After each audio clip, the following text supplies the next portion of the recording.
नमस्कार। आपका स्वागत है ड्रीम नेस्ट में, जहां हम आपको सपनों की दुनिया में ले जाते हैं।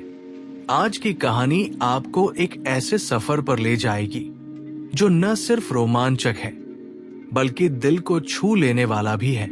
तो पहले खुद को आरामदायक बना लीजिए, अपने बिस्तर पर लेट जाइए, आंखें बंद कर लीजिए और गहरी सांस लीजिए। जैसे जैसे आप सांस अंदर लेते हैं, शांति और सुकून को महसूस कीजिए, और जब आप सांस छोड़ते हैं तो अपने दिन भर के तनाव और फालतू ख्यालों को बाहर निकाल दीजिए। अब आप पूरी तरह से तैयार हैं एक जादुई सफर के लिए। आज की कहानी है चंद्रिका और सपनों का जंगल की।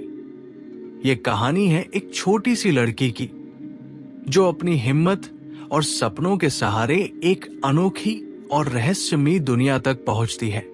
ये सिर्फ एक कहानी नहीं बल्कि एक संदेश है कि अगर आप सपने देखते हैं और उन पर विश्वास करते हैं तो वे सच हो सकते हैं। चलिए अब बिना देर किए हम आपको उस जादुई सफर पर ले चलते हैं जहां एक लड़की की जिज्ञासा और साहस ने उसे सपनों के एक ऐसे जंगल में पहुंचा दिया जहां कुछ भी मुमकिन है।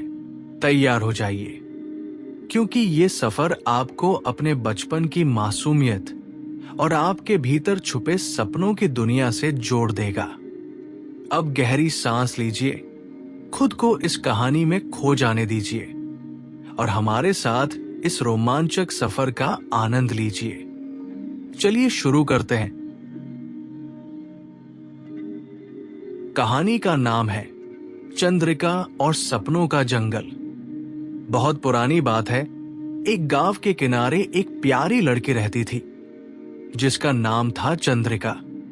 चंद्रिका को रात के तारे और चांदनी रातों से एक अजीब सा लगाव था। जब भी रात होती और चांद आसमान में चमकता, वो अपनी खिड़की के पास बैठकर सपने देखा करती थी। उसका सपना था एक दिन एक ऐसे जंगल में जाना जो सिर्फ कहानियों में सुना था। सपनों का जंगल। एक दिन चंद्रिका को एक पुरानी पुस्तक मिली। उस पुस्तक के सफ़ों में एक खुफिया नक्शा था। नक्शा उस जंगल का था जिसमें सपने सच होते थे। उसने तुरंत तय किया कि वो उस सफर पर जाएगी। चंद्रिका ने अपना एक छोटा सा झोला लिया, थोड़ा खाना और अपनी मां का दिया एक विशेष चमकदार पत्थर लेकर चल पड़ी। सुबह के पहले पहर में चंद्रिका एक बड़े पेड़ के पास पहुंची। पेड़ इतना ऊंचा था कि लगता था आसमान को छू लेगा। उस पेड़ के नीचे एक छोटी सी चिड़िया बैठी थी जो बोल सकती थी। चिड़िया बोली, चंद्रिका, तुम सपनों के जंगल में जाना चाहती हो, पर याद रहे यहां तुम्हारी हिम्मत की परीक्षा होगी। चंद्रिका ने मुस्कुराकर कहा, मैं तैयार हूं।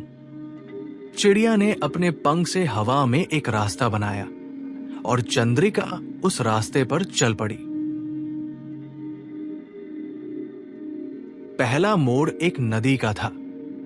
नदी के पास एक जलपरी बैठी थी जो काफी उदास थी। जलपरी ने कहा, मुझे अपनी आवाज वापस चाहिए, क्या तुम मेरी मदद करोगी? चंद्रिका समझ गई कि यहां सिर्फ देकर ही कुछ मिलता है। उसने अपनी मां का दिया चमकदार पत्थर जलपरी को दिया। पत्थर लेते ही जलपरी ने अपनी मधुर आवाज पाली और चंद्रिका को एक जादुई नाव दी जो उसे नदी पार करवा गई। आगे एक घना जंगल था जिसमें रात हो गई थी। जंगल में हर जगह आंखें चमक रही थी। दरअसल ये सपनों के रक्षक थे।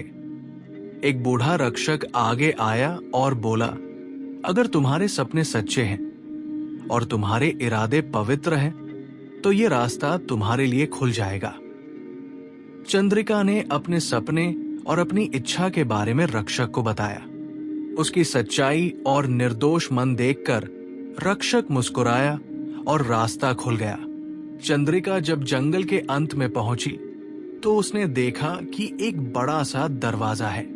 दरवाजे के ऊपर लिखा था, जो लोग सपने देखते हैं और उन पर विश्वास करते हैं वही यहां आ सकते हैं। चंद्रिका ने अपने मन में सोचा कि सपने देखना कितना जरूरी है।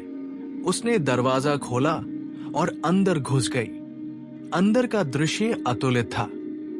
हर जगह चमकते हुए फूल, उड़ती हुई तितलियां और एक नदी थी जो तारों की रोशनी से चमक रही थी।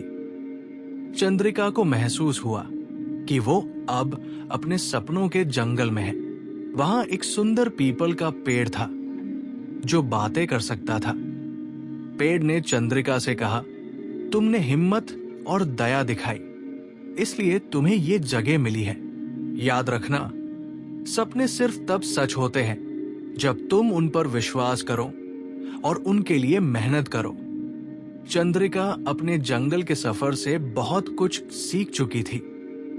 जब वो वापस अपने गांव आई, उसने अपनी कहानी सबको सुनाई।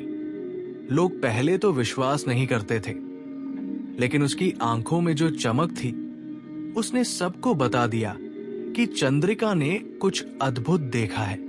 उस रात चंद्रिका ने अपनी खिड़की के पास बैठकर चांद को देखा और सोचा, जब तक हम सपने देखते रहेंगे तब तक हम जिंदा हैं। आप सभी जो सुन रहे हैं, याद रखना, सपनों का जंगल आपका भी हो सकता है।